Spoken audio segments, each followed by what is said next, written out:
No soy un animal ni estoy demente. Soy un tipo común y corriente. Ted Bundy. ¿Qué ocurre cuando el rostro de la maldad se disfraza de encanto?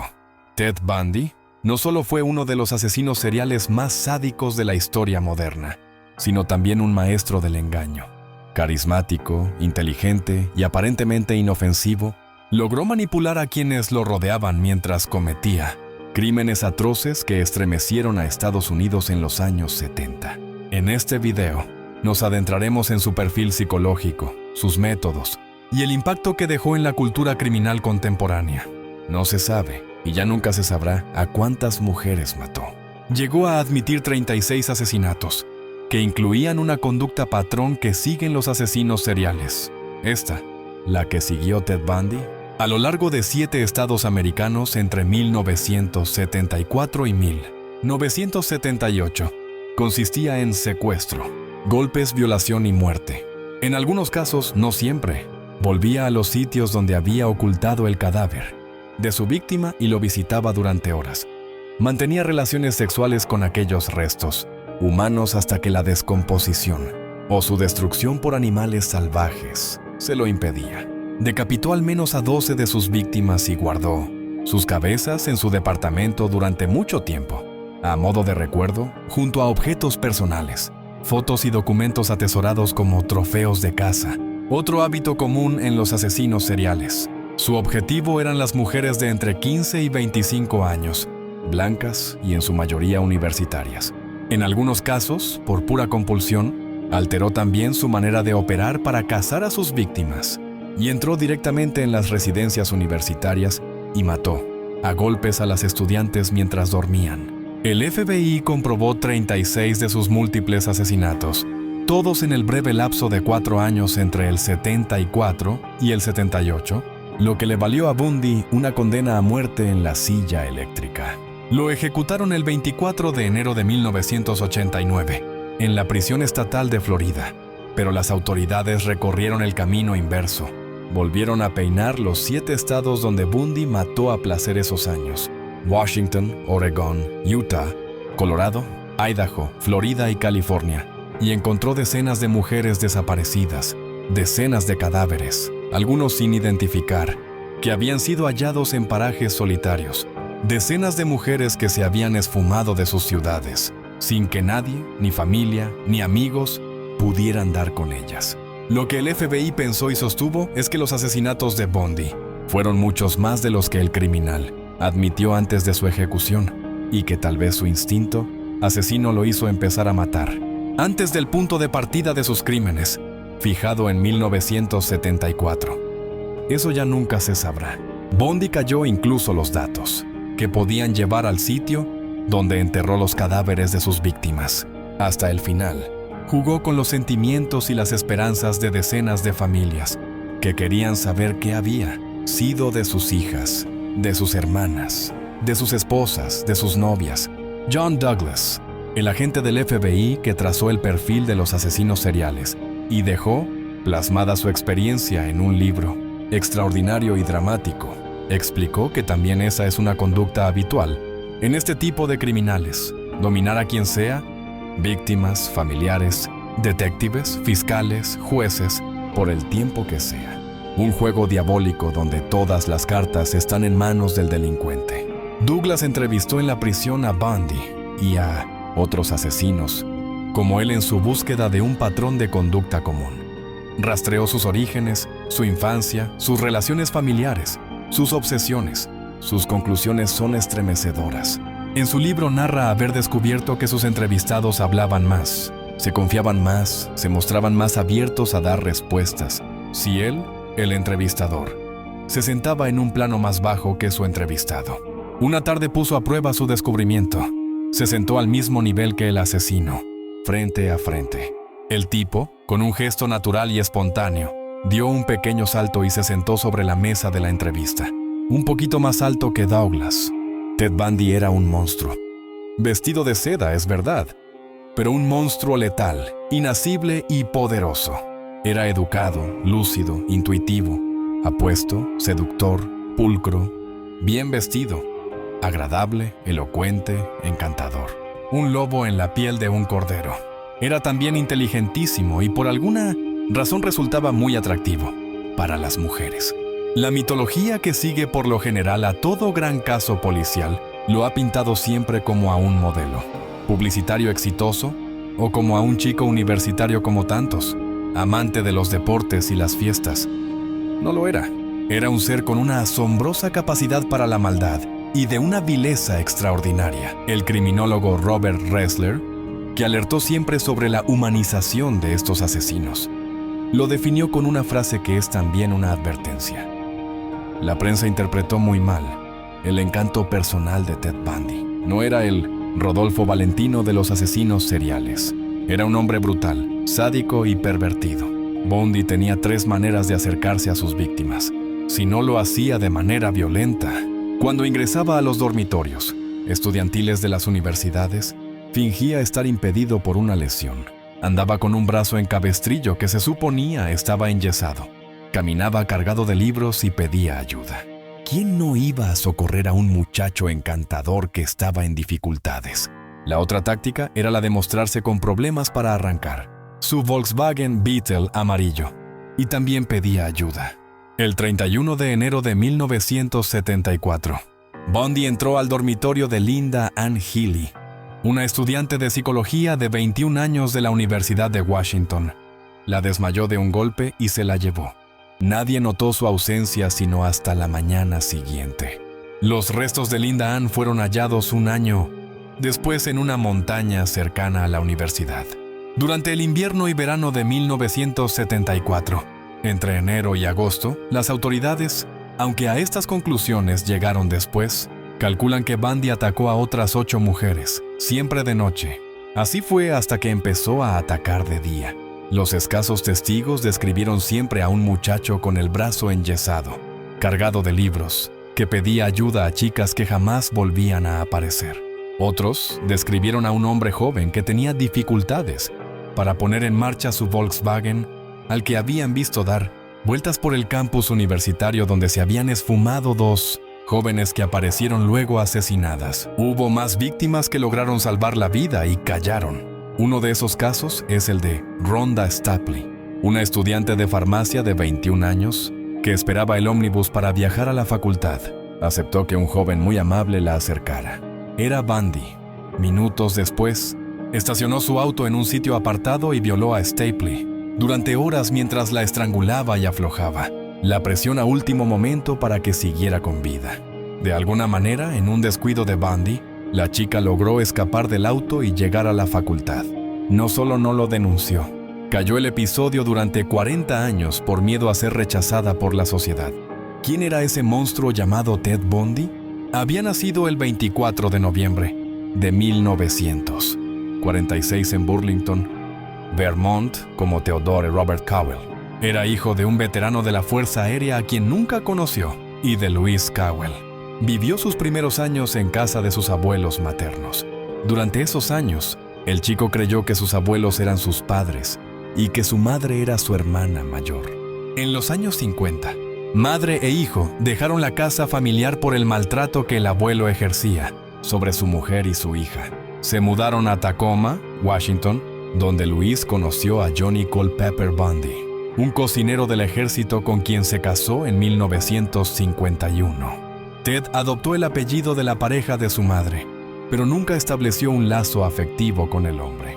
Estudió idiomas chinos en la Universidad de Washington, donde se unió a una compañera de clases, Stephanie Brooks. La relación duró 2 años, hasta que ella se graduó en psicología y puso fin a la historia, porque juzgó que su pareja era indiscreta y carecía de un objetivo claro en la vida. Bundy se obsesionó con reconquistarla. En 1968 dejó la universidad y se ofreció como voluntario en Seattle, estado de Washington, para ayudar en la campaña presidencial Nelson Rockefeller. Bundy era republicano y llegó a ser chofer y guardaespaldas de Arthur Fletcher mientras duró su campaña para ser vicegobernador de Washington.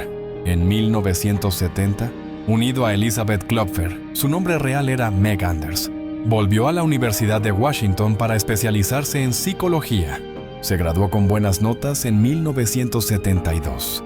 Al año siguiente, intentó seguir derecho mientras se relacionaba con dirigentes del Partido Republicano. Bundy, de 30 años, que ya no tenía buenas calificaciones, fue admitido.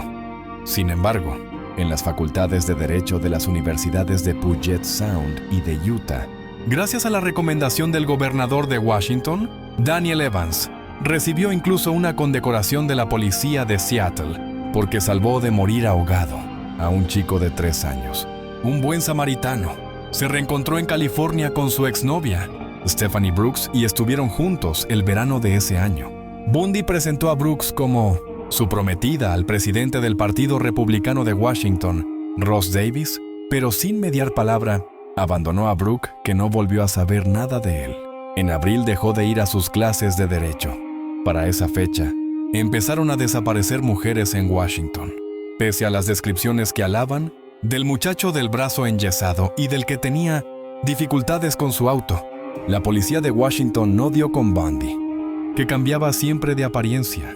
El peinado, la barba, el bigote, la cara afeitada, anteojos. Por fin huyó del estado de Washington y el 30 de agosto de 1974 se matriculó como estudiante en la Facultad de Derecho de la Universidad de Utah. El 2 de octubre asesinó a Nancy Wilcox, de 16 años. Su cuerpo nunca fue hallado. Hasta entonces, Bundy había atacado a mujeres jóvenes solo en Washington, en el noroeste de Estados Unidos.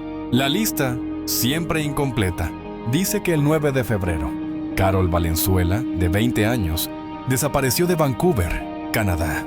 Su cadáver no fue descubierto hasta el mes de octubre junto a otro cuerpo sin identificar.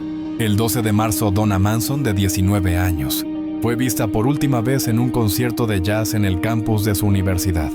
El 17 de abril, desapareció Susan Rancourt, de 18 años, cuando caminaba por los jardines del Central Washington State College. El 6 de mayo, Roberta Parks, de 20 años, que había quedado en tomar café con unas amigas, nunca llegó al bar de la cita. Al parecer se topó con un hombre joven, lesionado, que le pidió ayuda para subir algunos objetos a su vehículo. No la vieron nunca más. El 1 de junio, Brenda Ball, de 22 años, dejó una taberna de Washington y dijo a sus amigos que buscaría a alguien que la llevara a Sun City, en California. La vieron por última vez mientras hablaba con un hombre con el brazo en cabestrillo. El 11 de junio desapareció Herogan Hawkins, de 18 años. Se había despedido de su novio para ir a buscar unos libros y preparar su examen de español. El 14 de julio, la estudiante Janice Ott dejó una nota a su compañera de habitación. Pensaba ir en bicicleta al parque vecino al lago Sammamish. Allí la vieron conversar con un hombre joven que tenía el brazo enyesado.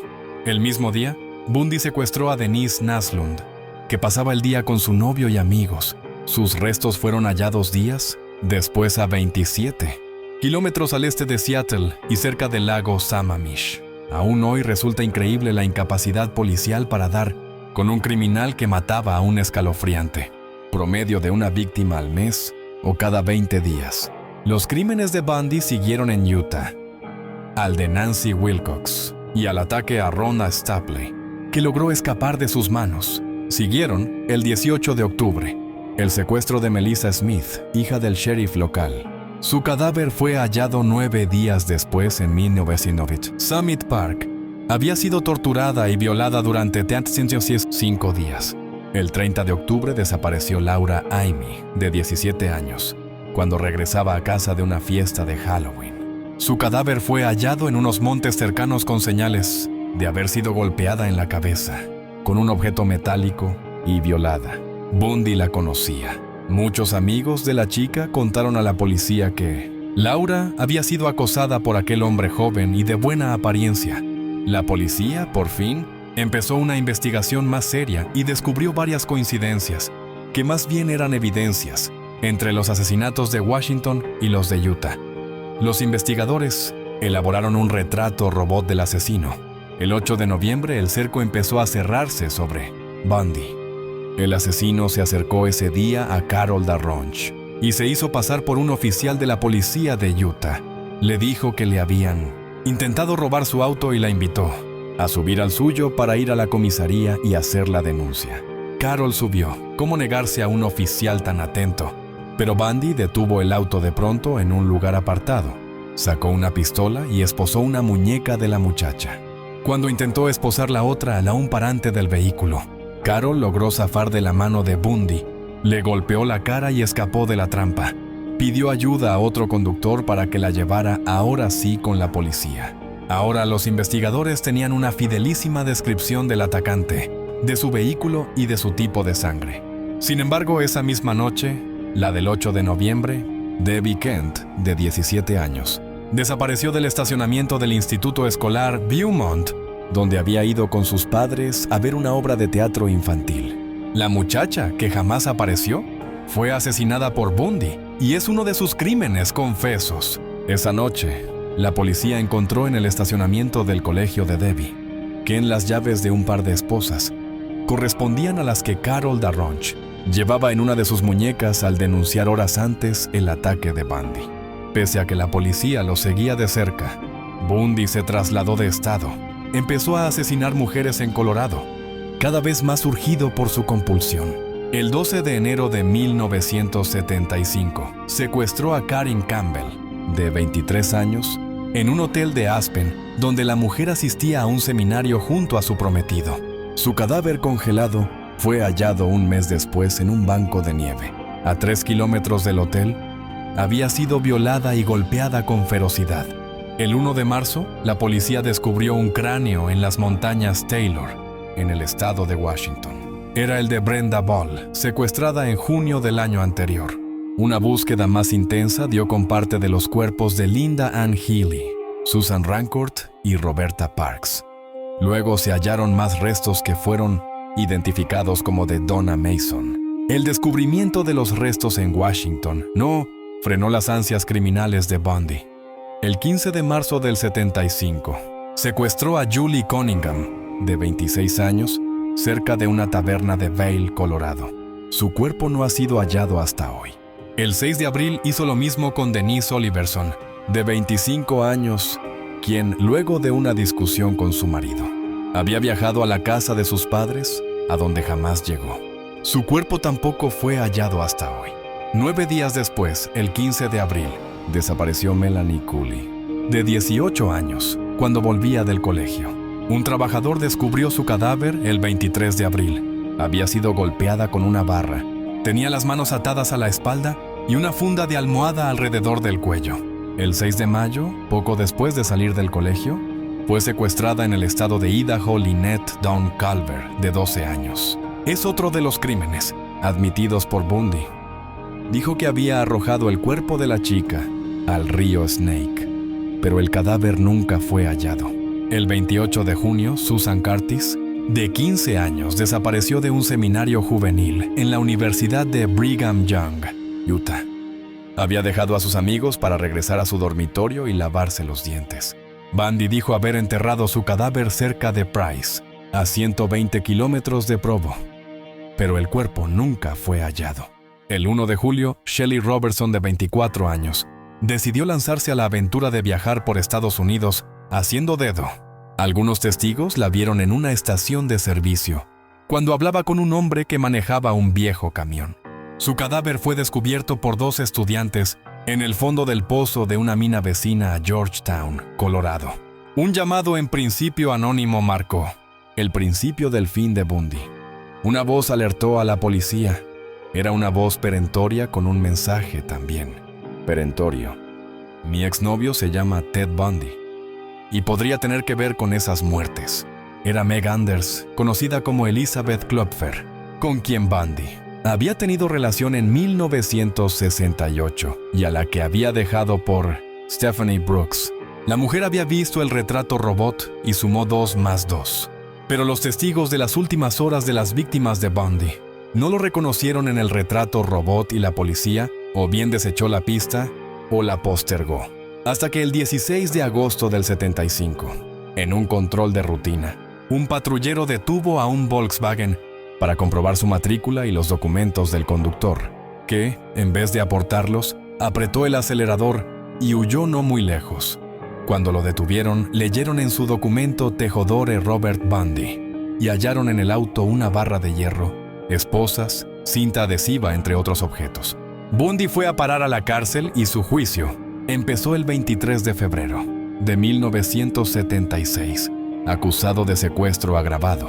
Junto a sus abogados se mostró confiado, tranquilo y sonriente. «No tienen pruebas contra mí», dijo.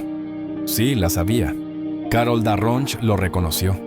«Es el hombre que trató de secuestrarme y amenazó con matarme», dijo al tribunal. Lo condenaron a 15 años de cárcel con posibilidad de obtener en su momento la libertad condicional. Era una pena leve aún para los casos de secuestros violentos. Las pericias psicológicas y toxicológicas sobre Bundy dijeron que no era un psicótico, no un drogadicto ni un alcohólico, y que no presentaba signo alguno de daño cerebral. Unos pocos pelos de mujer hallados por los peritos en el Volkswagen de Bundy revelaron que habían pertenecido a Melissa Smith, la hija del sheriff local de Utah, y a Karen Campbell. Las heridas en la cabeza de las dos mujeres, conservadas en fotos de la autopsia, coincidían con la barra metálica hallada en el auto de Bundy, que había sido usada en casi todos sus otros asesinatos. Bundy fue a juicio otra vez, ahora no por secuestrador, sino por asesino. El acusado despidió a sus abogados y decidió ejercer su propia defensa. Le dieron permiso entonces para visitar la biblioteca de la Corte de Justicia de Aspen, en Colorado. El 7 de junio del 77, saltó de la ventana del edificio. Se lastimó el tobillo, pero eludió a la policía durante 6 días en los que vivió de lo que pudo robar y durmió en una cabaña abandonada. Lo apresaron cuando intentaba robar un auto, otro Volkswagen, que tenía las llaves puestas. O Bundy era un as, o quienes lo vigilaban hacían un culto de la vida relajada. El criminal volvió a escapar de la cárcel el 30 de diciembre. Accedió a los techos de la prisión y llegó hasta uno de los departamentos vacíos destinados a los funcionarios penitenciarios. Esperó a la madrugada y salió por la puerta delantera de uno de esos departamentos, como si hubiese sido un hombre de la ley y no un criminal. Recién notaron su ausencia a la mañana siguiente. Para entonces, Bundy viajaba a Chicago y luego se iría al sur, a Florida, con una nueva cara y un nuevo nombre, Kenneth Misner. El 14 de enero de 1978, Bundy entró en el edificio de la Fraternidad Estudiantil Femenina Chi Omega de la Universidad de la Florida. La estudiante Nita Neary, que volvía de madrugada, notó con sorpresa que la puerta de la casa estaba abierta. Temerosa, se escondió y vio salir a un hombre, con una gorra azul y una carpeta envuelta en una tela. Era Bundy. Neary pensó en un asalto a la fraternidad y fue a buscar a su compañera, Karen Chandler, a quien halló dando tumbos en los pasillos, herida de gravedad. Ambas encontraron a otra de sus compañeras en su habitación. Kathy Kleiner también había sido atacada y estaba al borde de la muerte. Más tarde, la policía encontró el cadáver de Lisa Levi, que había sido golpeada en la cabeza y violada con brutalidad. El asesino también había estrangulado a Margaret Bowman. Le había destrozado el cráneo mientras dormía y la había estrangulado. No lejos de la fraternidad estudiantil, Bundy atacó esa noche a Cheryl Thomas, que sobrevivió apenas a una paliza feroz que le dejó 5 fracturas de cráneo, la mandíbula rota y un hombro dislocado. La policía encontró pelos y sangre del atacante. Era Bundy. El 9 de febrero, el criminal secuestró en Lake City a Kimberly Leach, de 12 años. Priscilla, su amiga y compañera de colegio, dijo a la policía que la había visto subir a una camioneta blanca que manejaba un hombre del que no pudo dar más datos. Bundy la violó. Fue asesinada durante la violación y su cuerpo fue hallado 2 meses después en un terreno cercano al parque Swanee River. Es la víctima conocida más joven del asesino. Bundy regresó a su casa en Tallahassee. También en Florida, se deshizo de la camioneta blanca, borró todas las huellas que pudo de su domicilio y robó un auto, otro Volkswagen, para huir de la zona. Manejó hasta Pensacola, a 350 kilómetros, donde un policía, David Lee, sospechó de las patentes del auto de Bundy. ¿Hizo bien? Eran robadas. Hubo una breve persecución y un corto forcejeo. Bundy, el asesino más peligroso del mundo, había sido detenido en la calle por una infracción menor. El 17 de febrero lo interrogaron y reveló su nombre real: Cuando el oficial le preguntó cómo se escribía su apellido, Bundy se ofendió. ¿Cómo podía ser que no fuese conocido para ese pobre policía? Lo juzgaron por los asesinatos en la fraternidad Chi Omega. El jurado, después de deliberar 6 horas y media, lo declaró culpable. Bundy escuchó el veredicto sin mostrar emoción. Afirmó ser víctima de una farsa, de un juicio injusto y abusivo, y que no tenía por qué pedir clemencia por unos asesinatos que no había cometido. Días después, el juez Edward Coward lo condenó a morir en la silla eléctrica. Empezó entonces una batalla legal de Bundy para retrasar su muerte. Aquel hombre que despreciaba la vida ajena, intentaba a cualquier costo salvar la suya. Reiteró su inocencia y agotó todas sus apelaciones para demorar la ejecución. Lo logró 3 veces. La primera, el 4 de marzo de 1986, 15 minutos antes de la hora señalada. La segunda, el 2 de julio de ese mismo año. Y la tercera, el 18 de noviembre, a solo 7 horas del cumplimiento de la sentencia. Buscó incluso colaborar con la policía y con el FBI para desentrañar el paradero de otro asesino serial, Gary Ridgway, conocido como el asesino del Río Verde.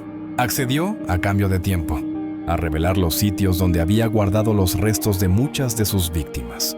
Fue entonces cuando la policía halló en su casa varias cabezas humanas de las muchachas a las que Bundy había asesinado. Su conducta fue catalogada como de perversión y compulsión necrofílica. Bundy usó todas sus armas de seducción para retrasar el cumplimiento de la sentencia.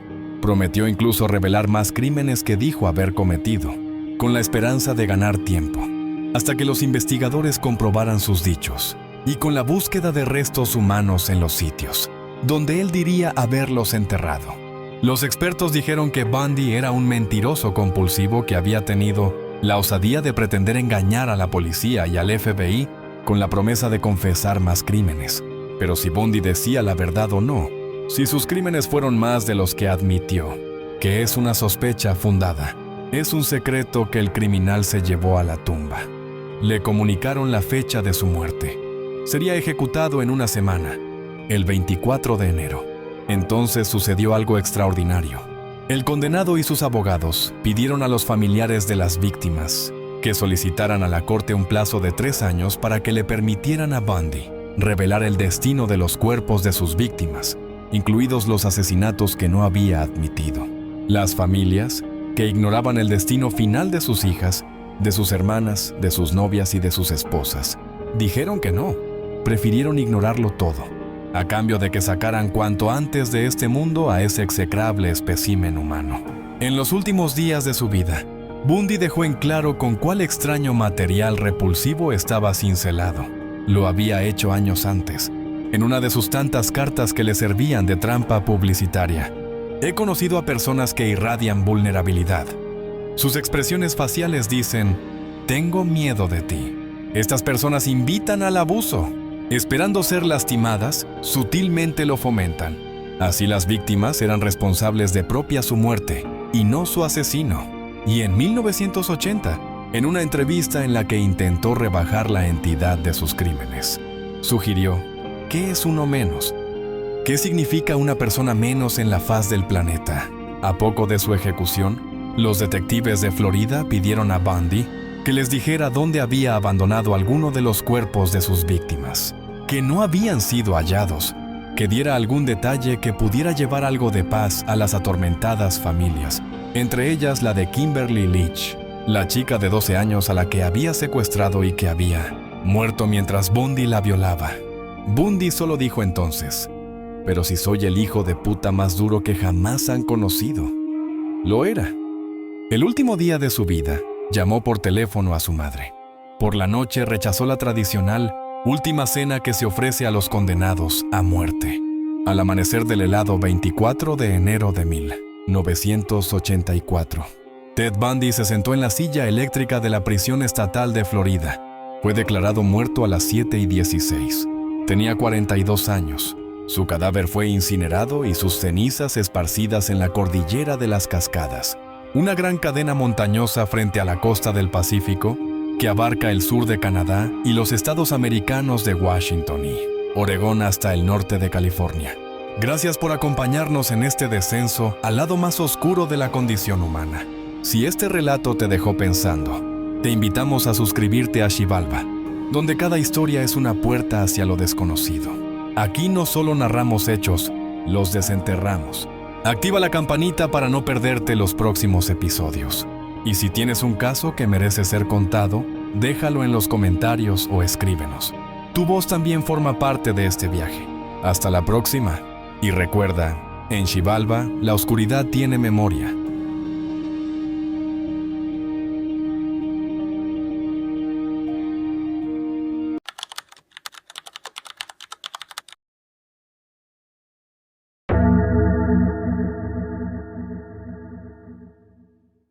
En la tranquila ciudad de Port Coquitlam, Columbia Británica, nació en 1949 un hombre cuyo nombre quedaría marcado en la historia criminal de Canadá, Robert William Pickton. Lo que comenzó como una investigación rutinaria por posesión de armas, se transformó en uno de los casos más escalofriantes jamás registrados en el país. Tuvo un hermano llamado David Francis Pickton. El 5 de febrero de 2002, la policía entró en la casa del granjero Pickton para realizar una inspección por armas de fuego. También revisó la casa del hermano de Pickton. El registro fue llevado a cabo por un cuerpo de policía especializado que investigaba casos de mujeres desaparecidas en la zona, en los que Pickton era el principal sospechoso. Tras el registro, el Cuerpo de Policía de Columbia Británica cerró la granja de Pickton por irregularidades en la posesión de armas de fuego. Posteriormente, se levantaron los cargos contra él por esos delitos y, pese a quedar absuelto, continuó bajo supervisión policial. Varios días después, el 22 de febrero de 2002, la policía lo arrestó y lo acusó del asesinato en primer grado de 2 mujeres, Serena Abotsway y Mona Wilson. El 2 de abril de 2002, la policía lo acusó del asesinato de 3 mujeres más, Jacqueline McDonnell, Diana Rock y Heather Bottomley. Un 6º cargo de asesinato le fue imputado, el 9 de abril de 2002, por la muerte de Andrea Josbury, seguido por la 7ª, acusación por el asesinato de Brenda Wolf. El 20 de septiembre de 2002, la policía añadió 4 cargos de asesinato más contra Pickton por las muertes de Georgina Papin, Patricia Johnson, Helen Hallmark y Jennifer Forminger. 4 más por los asesinatos de Heather Chinook. Tanya Holick, Sherry Irving y Inga Howe se le sumaron el 3 de octubre de 2002, llegando a un total de 15 delitos de asesinato. Además, el 26 de mayo de 2005, la policía lo acusó del asesinato de 12 mujeres más: Cara Ellis, Andrea Borhaven, Deborah Lynn Jones, Marnie Frey, Tiffany Drew, Carrie Koski, Sarah DeVries, Cynthia Felix, Angela Jardine, Wendy Crawford, Diana Melnick y Jane Doe, llegando a un total de 27 delitos de asesinato, por los cuales ya se perfilaba como el peor asesino en serie de la historia canadiense. Las excavaciones en la granja de Pickton continuaron en noviembre de 2003, cuando el monto de la investigación ascendía a $70 millones. Según el gobierno de Columbia Británica, la granja fue embargada y se demolieron todas las construcciones. Las investigaciones forenses fueron complicadas, debido a la dificultad para determinar las causas concretas del fallecimiento de cada una de las víctimas halladas en la granja. El estado de descomposición de los cadáveres era avanzado incluso, en algunos casos, habían sido devorados por los cerdos. Ello dio pie a otra polémica, ya que muchos de los cerdos criados por Pickton crecieron comiendo carne humana. Esto preocupó al gobierno de Columbia Británica, que solicitó saber a quién eran vendidos esos cerdos. Se supo que nunca fueron vendidos al mercado por Pickton, aunque muchos amigos de o visitantes de la granja se habían llevado algún cerdo. El juicio contra el granjero, Robert William Willie Pickton, comenzó el 30 de enero de 2006 en la ciudad de New Westminster, Columbia Británica. Al comenzar, la fase de voir dire se desarrolló durante la mayor parte de 2006 y determinó qué pruebas debía aceptar el jurado. Se prohibió a los reporteros revelar cualquier tipo de prueba que se mostrara en el juicio. El 2 de marzo de 2006, una de las 27 acusaciones de asesinato que pesaban sobre Pickton fue rechazada por el juez James Williams por falta de pruebas. El 9 de agosto de 2006, el juez James Williams redujo la acusación de 26 asesinatos a solo 6, considerando que investigar muerte por muerte llevaría demasiado tiempo y sería difícil encontrar pruebas suficientes para condenar a Pickton por todas y cada una de esas muertes. El juez consideró que 6 de esas acusaciones tenían material diferente como prueba y que con eso bastaba para llevar a cabo el juicio en un plazo más asequible.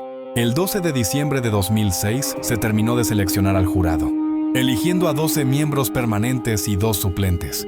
El comienzo del juicio por las 6 muertes estaba previsto para el 8 de enero de 2007, pero fue finalmente aplazado al 22 de enero de ese mismo año. Finalmente, el 22 de enero de 2007 fue el primer día de juicio contra el granjero Robert William Pickton, acusado de los asesinatos en primer grado de Marnie Frey, Serena Abotsway, Georgina Pappen, Andrea Josbury, Brenda Wolf y Mona Wilson. Además, ese día fue levantado el bloqueo contra la prensa y los canadienses pudieron conocer de qué se estaba acusando al granjero. El primer día, Darryl Prevet acusó a Pickton de los crímenes y presentó pruebas como un cráneo partido por la mitad, manos y pies encontrados en la propiedad de Pickton. Los restos de otra víctima fueron encontrados en una bolsa en el tráiler donde vivía Pickton. Además, se presentaron pruebas como un revólver calibre .22 y un dildo, ambos con el ADN de Pickton y de una de sus víctimas, que se encontraron en un lavadero de la granja. El 20 de febrero de 2007, se presentaron más cargos y pruebas contra Pickton. La policía presentó el revólver calibre .22 que habían encontrado, además de municiones, fotos de restos humanos, una pistola Magnum, anteojos de visión nocturna y muchos otros objetos. El 9 de diciembre de 2007, el jurado absolvió a Robert William Pickton de los cargos de los 6 asesinatos en primer grado, pero lo encontró culpable de esos 6 asesinatos en segundo grado. Estos delitos conllevan una pena de cadena perpetua, con libertad condicional posible entre 10 y 25 años, dependiendo de la decisión del juez del caso. Finalmente, el 11 de diciembre de 2007, Robert William Pickton fue condenado a cadena perpetua sin posibilidad de obtener la libertad condicional, hasta cumplir 25 años, la máxima pena prevista para los delitos de los que era acusado. Mientras leía la sentencia, el juez James Williams dijo: «La conducta del señor Pickton fue asesina y reiterada. No puedo conocer los detalles, pero sé esto: lo que le sucedió a esas mujeres fue absurdo y despreciable». Pickton se enfrentó a cargos por 20 asesinatos más. El 19 de mayo de 2024, Pickton sufrió el ataque de otro prisionero en la institución Port Cartier de Quebec.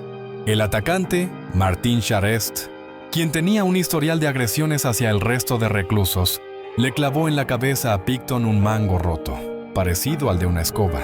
Pickton fue trasladado en avión a un hospital y conectado a soporte vital. Falleció en un hospital de la ciudad de Minot-de-Saint, Quebec, por complicaciones del ataque, el 31 de mayo. Las víctimas de Pickton no solo fueron olvidadas por el sistema, sino devoradas por el silencio. Este caso dejó una herida profunda en la sociedad canadiense y nos recuerda que a veces el horror se esconde tras la rutina de una granja cualquiera. Este caso no solo expone la brutalidad de un asesino, sino también las fallas de un sistema que tardó demasiado en escuchar a las víctimas. Cada nombre mencionado representa una vida perdida, una historia que merece ser contada con respeto y memoria. En Xibalba, creemos que la verdad debe ser narrada con claridad y que la justicia comienza por no olvidar. Si valoras las historias que revelan lo oculto y buscas entender el lado más oscuro de la historia humana, te invitamos a suscribirte al canal, porque en Xibalba cada caso tiene voz y cada voz merece ser escuchada.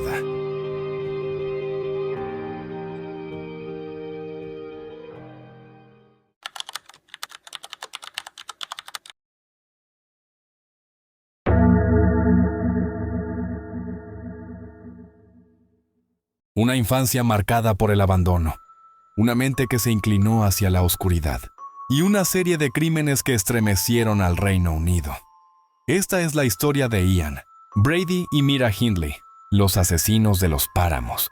Ian Stewart nació en el hospital materno de Rotten Row, Glasgow, hijo de una camarera soltera llamada Margaret Stewart, más conocida como Peggy, originaria de Gorbals, Escocia. Ella afirmaba que el padre fue un periodista fallecido poco antes del nacimiento de Ian. A Peggy se le hizo muy difícil cuidar de su hijo, y a los pocos meses se vio obligada a dejarlo al cuidado de Mary y John Sloan, un matrimonio local con 4 hijos propios. Así fue como, desde muy pequeño, Ian Stewart se convirtió en Ian Sloan. Desde temprana edad, Ian se comportaba de manera extraña. Sufría ataques de ira incontrolables, que podían terminar incluso con cabezazos contra la pared. Peggy lo visitaba siempre que podía y le llevaba un regalo, aunque él desconocía la verdadera identidad de aquella mujer. Los vecinos de los Sloan no aceptaban al niño por su condición social, además de que era conocido en el barrio por no jugar bien al fútbol. Este hecho lo convirtió, aún más, en un inadaptado social. En su colegio lo recuerdan, entre otras cosas, como un chico guapo y un estudiante brillante. Incluso aprobó un examen de ingreso en la Academia de Showlands, pero allí comenzó a decaer en los estudios y empezó a fumar, símbolo de rebeldía juvenil. Ian desarrolló una fascinación por la ideología nazi y sus símbolos.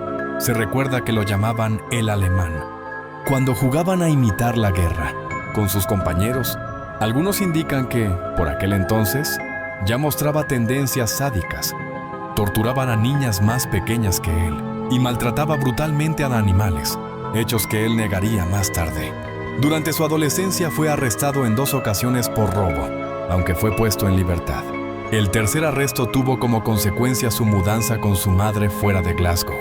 Peggy vivía en Manchester, donde se había casado con el irlandés Patrick Brady, un comerciante de frutas.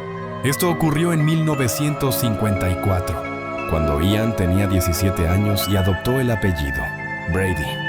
Su padrastro le consiguió trabajo como portero en el mercado. Refugiándose en la lectura y la música, Ian leyó al Marqués de Sade, así como obras que defendían la dominación de los fuertes sobre los débiles. También se interesó por libros sobre sadomasoquismo, dominación, servidumbre y otras parafilias. Ian Brady comenzó a trabajar en una carnicería, y algunos afirman que, mientras cortaba carne y huesos de animales, desarrolló un mayor interés por la mutilación. Era alcohólico y ludópata. Volvió a ser arrestado en varias ocasiones más, siendo finalmente condenado a 2 años en la prisión de Strangeways. Ian estudió contabilidad con la intención de convertirse en un gran criminal y aprendió formas ilegales de obtener dinero. Entre abril y octubre de 1958, trabajó en una cervecería llamada Boddingtons. A los 21 años comenzó a trabajar como administrativo en Millwards, una empresa de distribución de productos químicos. 2 años más tarde conoció a Mira Hindley, por quien no sintió atracción hasta la fiesta de Navidad del año siguiente, cuando iniciaron una relación sentimental. Se dice que sus relaciones sexuales fueron muy osadas, incluyendo prácticas sadomasoquistas. Ian influyó profundamente en la personalidad de Myra. Por ejemplo, estando juntos fue cuando la joven comenzó a odiar a los niños. Tiempo después, Ian empezó a planear robos a bancos que nunca se concretaron, a diferencia de las violaciones y asesinatos que cometió para satisfacerse sexualmente y que acabaron con la vida de varios jóvenes. Pauline Reed, 16 años. El 12 de julio de 1963, Mira convenció a la joven de ir a la pradera de Saddleworth para buscar un guante. Ian la siguió en su motocicleta y allí violó y asesinó a Pauline. Mira fue su cómplice, John Kilbride, 12 años. El 23 de noviembre de 1963, Mira engañó al niño llevándolo a la misma pradera. Le dijo que lo esperaba en una aldea cercana. Allí, Ian lo violó y, enfurecido porque el arma que quería usar no funcionaba, lo estranguló y enterró. Mira volvió a ser cómplice, pero no participó en el asesinato. Keith Bennett, 12 años. El 16 de junio de 1964, ambos engañaron al niño y lo llevaron a la pradera. Mientras Myra esperaba, Ian lo violó, lo estranguló y lo enterró allí mismo. Leslie Ann Downey, 10 años. Ian y Mira secuestraron a la niña en un parque de atracciones. Él la fotografió 9 veces desnuda y Mira grabó sus gritos. Tras llevar a cabo su ritual, la enterraron en Saddleworth. Las fotos y la grabación fueron guardadas en una maleta. Edward Evans, 17 años. El 6 de octubre de 1965, en presencia del cuñado de Myra, David Smith, Ian asesinó al joven con un hachazo en la cabeza. David Smith, tras ayudar a Ian a cargar el cadáver, se marchó con una excusa y prometió volver. Lo que Ian y Mira no sabían era que Smith contactó con la policía y los delató, convirtiéndolos en 2 de los personajes más odiados del Reino Unido. Aunque se conocen 5 víctimas, se presume que los niños desaparecidos en los pantanos fueron varias decenas. Ian Brady y Myra Hindley fueron arrestados y acusados de asesinato, tras la declaración de David Smith. 2 meses antes, en el Reino Unido se había abolido la pena de muerte, y la cadena perpetua se convirtió en la máxima condena. El 6 de mayo de 1966, ambos fueron sentenciados a prisión perpetua. Las pruebas incluyeron las 9 fotografías de Leslie Ann Downey desnuda, la grabación de sus gritos, el nombre de John Kilbride, escrito en un cuaderno y una foto de Mira, en la tumba de este último. Ian admitió haber asesinado a Edward Evans, pero declaró que Myra no tuvo participación. No fue sino hasta noviembre de 1986, 20 años después, que confesó los asesinatos de Pauline Reed y Keith Bennett. Ann West, madre de Leslie Ann Downey, se vio obligada a ver las fotografías de su hija desnuda, atada y violada, además de escuchar su voz en la grabación, para poder inculpar a Ian y Myra. Su dolor se intensificó cuando Ian declaró que no se arrepentía de nada. El cantante Morrissey, como muchas otras personas, se solidarizó con la familia de la víctima. Ann West falleció en 1999, presuntamente a causa de la depresión que sufrió tras la muerte de su hija. Se dice que murió en paz, sabiendo que los asesinos nunca saldrían de prisión. 2 años antes, en 1997, el secretario general de Justicia sentenció que Ian y Mira jamás serían liberados. En 1985, tras 19 años en prisión, Ian fue declarado mentalmente insano y trasladado al Hospital Psiquiátrico de Broadmoor. Posteriormente fue ingresado en el Hospital de Ashworth, Liverpool, Merseyside, Inglaterra, donde permaneció hasta su fallecimiento el 15 de mayo de 2017. Su mentalidad puede considerarse egomaníaca, con signos de narcisismo. Esta característica fue crítica en su personalidad, especialmente si durante su infancia se mostró como una persona solitaria e incomprendida. La egomanía puede manifestarse en ataques de ira o impulsos sexuales incontrolables. Brady presentaba un trastorno de personalidad.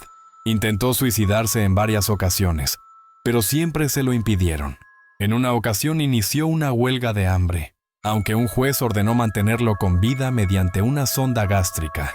En los páramos silenciosos de Inglaterra, aún resuena el eco de los pasos que nunca regresaron. Ian Brady y Myra Hindley no solo asesinaron cuerpos, extinguieron voces, memorias, futuros. Y aunque el tiempo avance, hay historias que no deben olvidarse. Esto fue Xibalba, donde las sombras del pasado encuentran su voz. Si esta historia te estremeció, suscríbete y acompáñanos en el descenso hacia lo oculto, lo real y lo que aún espera ser contado.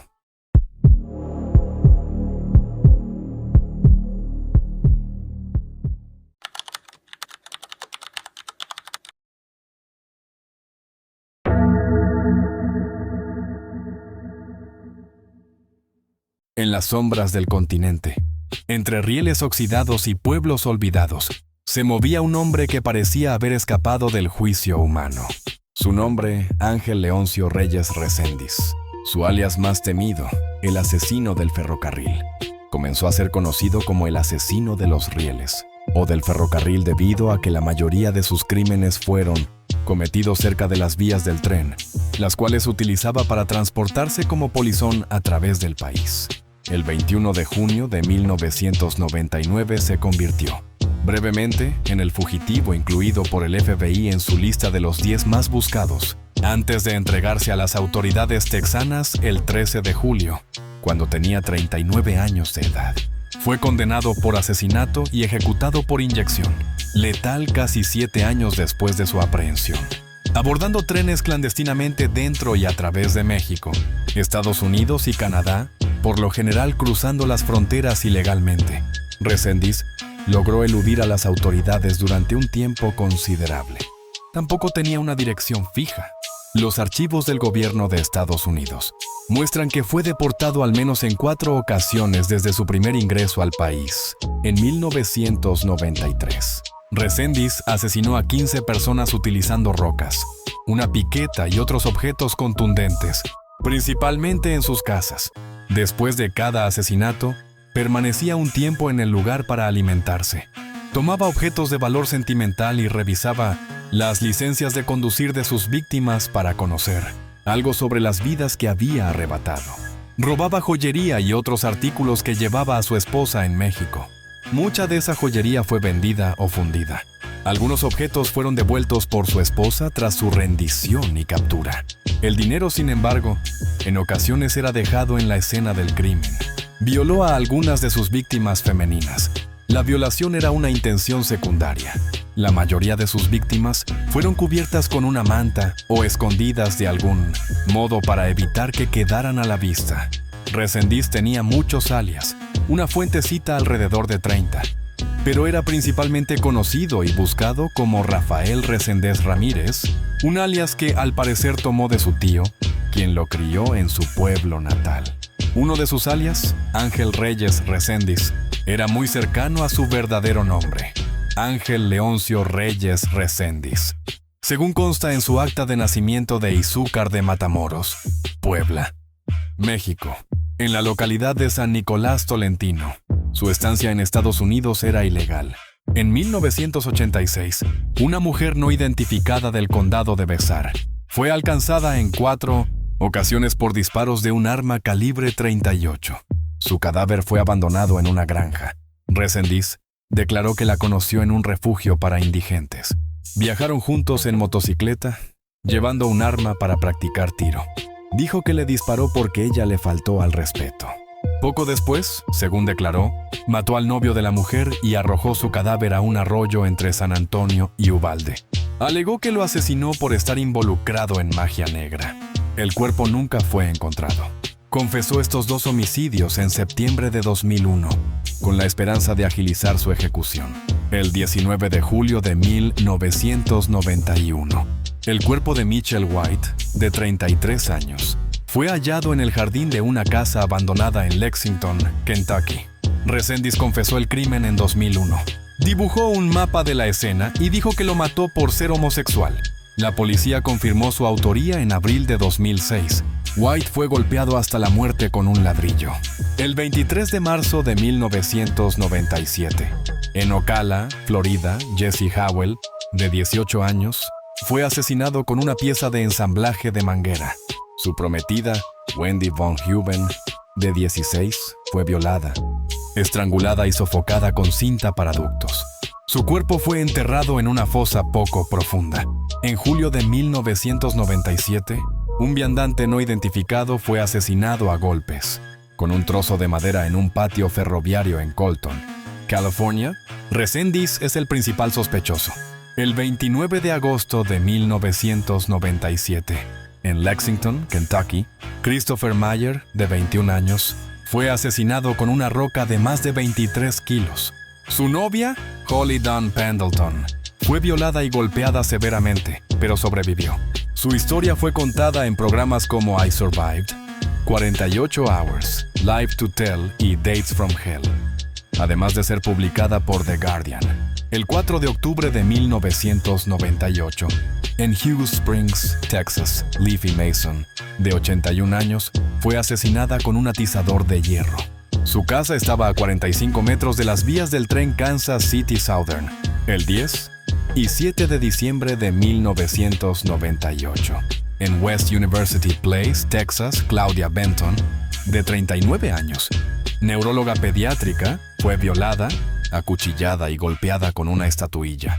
Su Jeep Cherokee fue hallado en San Antonio con huellas dactilares de Reséndiz. El 2 de mayo de 1999, en Weimar, Texas, Norman J. Sirnick, de 46 años, y Karen Sirnick, de 47, fueron asesinados con una marra en la casa parroquial donde Norman era pastor.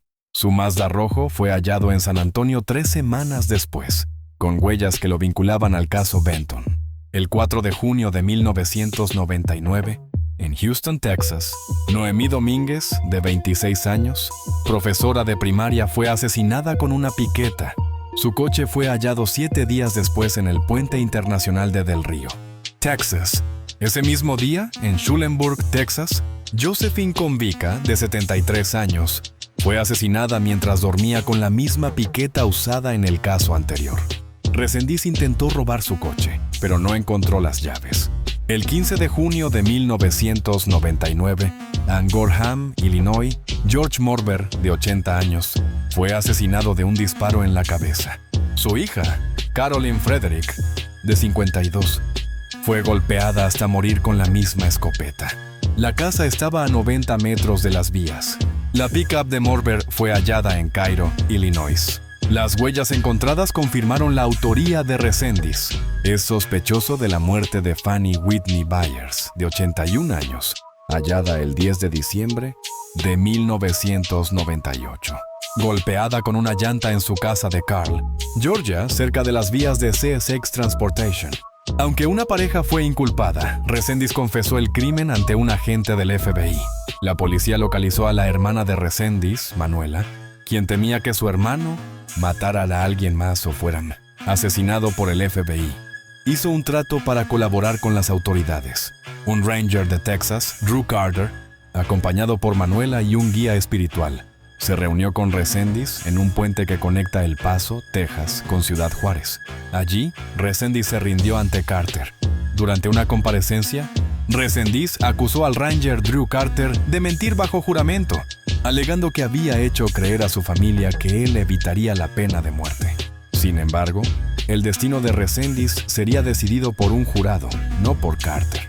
En 1999, el exprocurador general de Texas, Jim Mattox, cauteloso ante la controversia generada por las múltiples confesiones y retractaciones de Henry Lee Lucas, comentó sobre el caso: espero que no empiecen a achacarle cada crimen cometido cerca de las vías del tren. Reséndiz fue juzgado y sentenciado por el asesinato de Claudia Benton. El 21 de junio de 2006, un juez de Houston determinó que Reséndiz era mentalmente apto y que procedía a su ejecución. Tras escuchar el fallo, Reséndiz declaró: no creo en la muerte. Sé que el cuerpo se pierde, pero yo, como persona, soy eterno. Viviré por siempre. También se describió como mitad hombre y mitad ángel, y afirmó ante los psiquiatras que no podía ser ejecutado, porque no creía que pudiera morir. Estas declaraciones llevaron a algunos especialistas a concluir que Reséndiz no era apto para ser ejecutado. Un informe de su caso señala que padecía esquizofrenia desde su juventud y que durante su estancia en el corredor de la muerte fue trasladado en al menos 8 ocasiones a hospitales psiquiátricos, a pesar de una apelación pendiente ante la Corte de Apelaciones del Quinto Circuito de los Estados Unidos. La sentencia de muerte por el asesinato de Claudia Benton ya estaba firmada y sellada. Reséndiz se encontraba recluido en la unidad Polunsky, en West Livingston, Texas. Fue ejecutado en la unidad de Huntsville, en Huntsville, Texas, el 27 de junio de 2006, mediante inyección letal. En sus últimas palabras dijo: quiero preguntar si está en tu corazón el perdonarme. No tienes que hacerlo. Sé que dejé al diablo gobernar mi vida. Solo pido tu perdón y pido a Dios que me perdone por dejar que el diablo me confundiera. Le agradezco a Dios por tenerme paciencia. No tenía derecho a causarte dolor. No merecías eso. Yo merezco lo que tengo. Reséndiz fue declarado muerto a las 8:05 de la noche. Ángel Leoncio Reyes Reséndiz cruzó fronteras, dejó cuerpos y sembró miedo. Pero también dejó preguntas. ¿Qué impulsa a un hombre a matar sin tregua? ¿Qué abismo lo habita? ¿Y qué queda cuando el cuerpo muere, pero el nombre persiste? En Xibalba cada historia es un descenso. Cada episodio una ofrenda, porque en el inframundo maya la muerte no es el final, es solo el umbral. Si esta historia te hizo mirar de frente al abismo, suscríbete al canal Xibalba. Aquí, cada semana, descendemos un poco más al inframundo humano.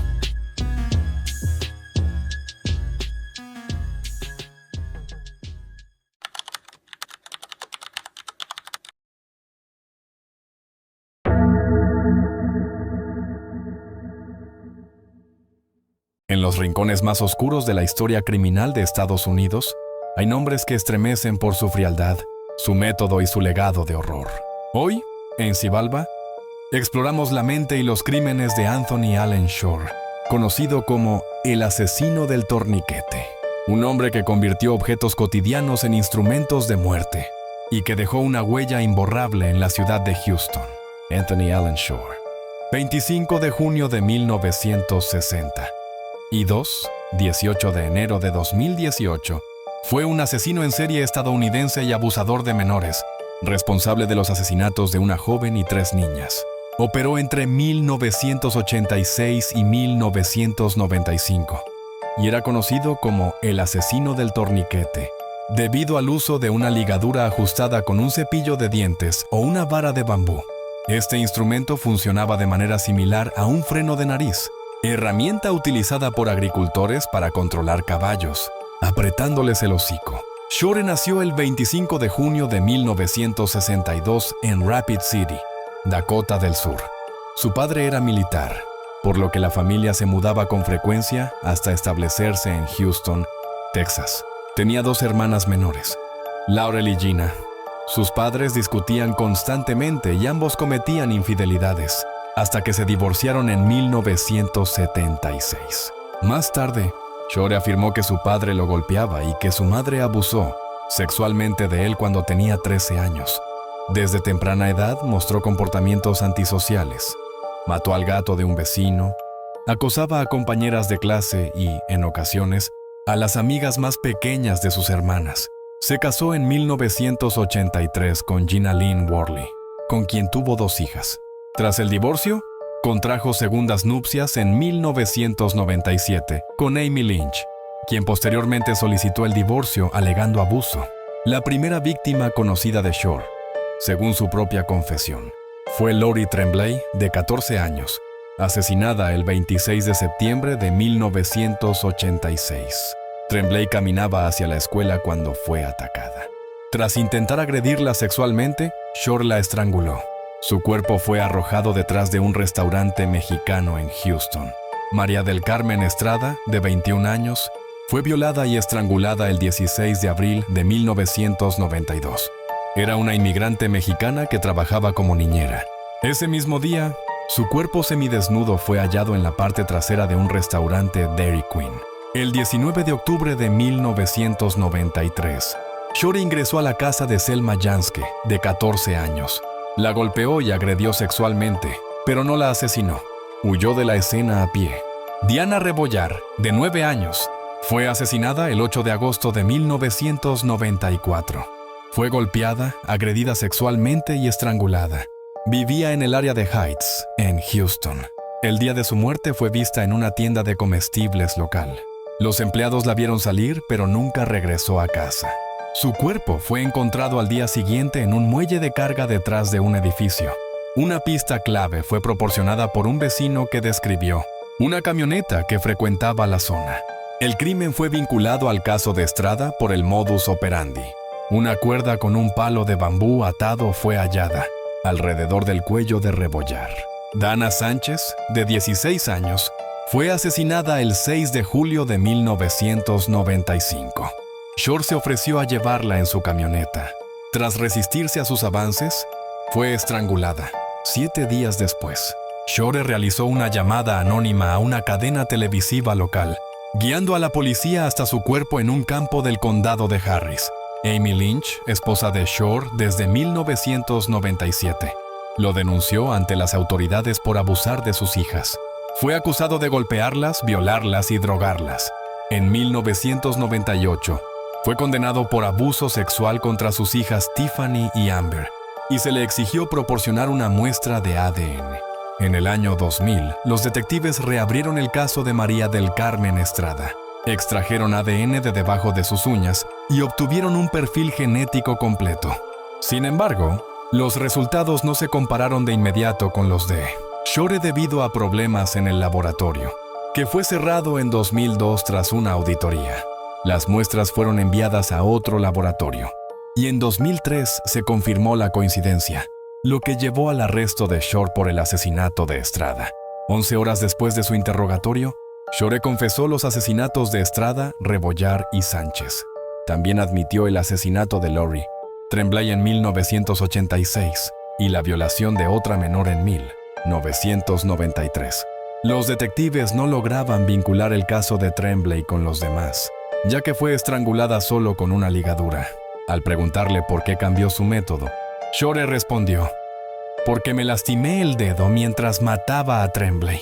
A pesar de haber confesado 4 asesinatos y una violación, la fiscal Kelly Ziegler decidió acusarlo únicamente por el asesinato de Estrada, ya que era el caso con mayor evidencia forense. El juicio comenzó a finales de octubre de 2004. El jurado lo declaró culpable de asesinato capital. Durante la fase de sentencia testificó Selma Janske, la única víctima sobreviviente. Tras menos de una hora de deliberación, el jurado recomendó la pena de muerte, que el propio Shore había solicitado. Fue sentenciado el 28 de octubre de 2004. La ejecución de Shore estaba programada inicialmente para el 18 de octubre de 2017, pero fue postergada. Finalmente, fue ejecutado por inyección letal el jueves 18 de enero de 2018 a las 6:28 de la tarde, hora estándar central. Tenía 55 años. Fue la primera persona ejecutada en Estados Unidos en el año 2018. Sus últimas palabras fueron: «Me gustaría tomar un momento para decir lo siento. No hay tal cantidad de palabras que puedan deshacer lo que he hecho. A la familia de mis víctimas, ojalá pudiera deshacer el pasado, pero es lo que es. Dios los bendiga. Muero con la conciencia tranquila. He logrado la paz. Dios bendiga a todos hasta que nos volvamos a encontrar». En Xibalba, recordamos que detrás de cada crimen hay vidas truncadas, familias rotas y preguntas sin respuesta. La historia de Anthony Shore no es solo la de un asesino, sino la de un sistema que tardó años en conectar las piezas. Si este contenido te pareció valioso, suscríbete, comparte y acompáñanos en el próximo descenso al inframundo de la historia criminal.